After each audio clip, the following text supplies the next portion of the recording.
What a beauty of a try from the Springboks against the All Blacks. And I'm going to analyse how they got themselves into the position. So the key moments in the minutes as we build up to that superb try. So no surprise, it starts with scrum dominance. Look at the pressure they put on here. The All Blacks start going backwards. They can't contain the pressure. There's the penalty. That leads to field position. Now South Africa are exactly where they want to be. And from the line-out, the Springboks attempt to maul New Zealand, and fair play to Jace Ryan, the New Zealand new forwards coach. Their maul in defence was excellent at the weekend, and South Africa didn't really get that moving. But what they do is go into their extreme efficiency. Now, a few stats for you. South Africa passed 92 times in the game compared to 158 times from the All Blacks. And in these two clips I'm about to show you, nearly quarter of the passes take place. That's in the first 5 minutes. So let's look at their brilliant efficiency and what they do best. All about setting a platform so their big players can get around the corner, their forwards, to keep that momentum. And we saw that a few weeks ago against Wales. So nothing's different at all. They get their big guys coming around the corner. So bring it back to this game.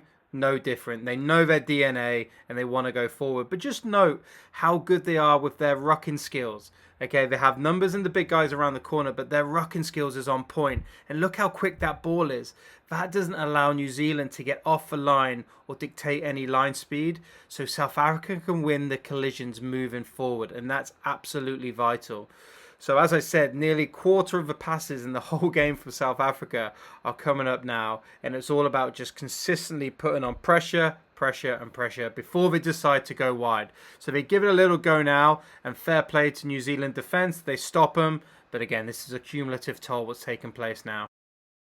And it forces the All Blacks to be really accurate on their own line to try and get a good exit. And they do get good boot to ball here. They set up a good platform, but Barrett gets the ball away. But watch Aranze. Look how far off the field he is.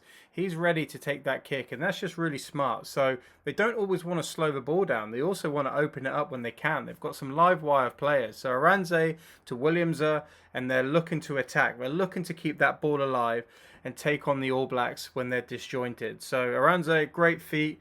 And this sets an opportunity to create a platform for attack. And here's a little bit of shape from the Springboks. And we saw this against Wales, where we've got three forwards with Pollard out the back. And they just pull it out the back door just to open up those wider channels. And they do exactly the same here against the All Blacks. They've got the three forwards, pull the ball back to Pollard, exactly the same shape. And this is just what they use to try and open up in the wider spaces.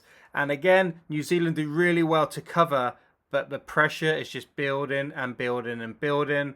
Once again, it forces the All Blacks to be supremely accurate on their exit line out. And once again, they were. This time, Smith keeps the ball in from the box kick. And this now launches a South African attack. And from the resulting ruck, that's where South Africa get the knock on from Barrett at the ruck. And this is where the scrum leads to the try. But as you can see, it's all pressure. And if you make one mistake in your own half, that just gives the attacking team lots of opportunity to do exactly what's going to happen right now. So let's get into how the try came about. So it starts with Visa. He's getting the edge on Sam Cane, breaks the tackle, and this allows him to get to the 15-meter line. This is important because it allows to attack back towards where the scrum was. It just opens that field a little bit more. Now, a credit to the All Blacks. Good double tackle here. Stops the momentum. And South Africa, as we've seen before, they're not afraid to kick in and around the halfway line if they feel that they're not going anywhere. And this is the same tactic they used against Wales, pretty much in the same position, landing the ball in the same position. And if you just take a look at Am, he puts himself in a position where he's not competing for the ball, he's waiting to see what happens. This time he gets to turn over at least to 3 points. But now when we bring it back to this game, Aranze is the challenger in the air. He builds himself a really good angle how he curves in. You've got Am and Khaleesi who are mopping up to see whatever happens from this collision. And you can see they're right there. What's going to happen now is when it comes off Barrett, it bounces into Am's arms, who's put himself in a position to be effective. And just watch this. Look how he's looking for the opportunity. And he puts the ball where Aranze is going to be, not where he is. Absolutely vital. Gets the pop away. An absolutely stunner of a try from the Springboks.